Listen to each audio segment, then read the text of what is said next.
vlogs. இந்த நாய் நடுராத்திரி 12 மணிக்கு சிக்கன் சாப்பிடணும்னு சொல்லி வண்டியில் கூட்டு போனேன்னா இவனுக்கு நடுராத்திரி 12 மணிக்கு சிக்கன் சாப்பிடணுமா.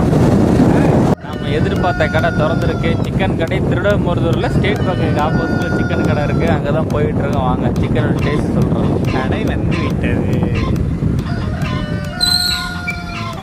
பிஸ்னஸ் டெவலப்மெண்ட்டுக்காக 2 பேரும் டிஸ்கஸ் பண்ணிகிட்டு இருக்காங்க.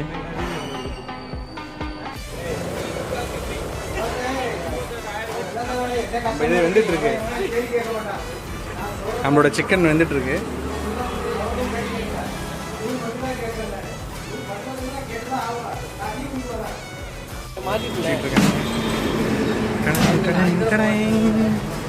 கடைக்குள்ளே வந்துட்டோம். பிபிக்யூக்காக எல்லாம் வெயிட் பண்ணிகிட்டு இருக்காங்க. வருமா வராதா பிபிக்யூ?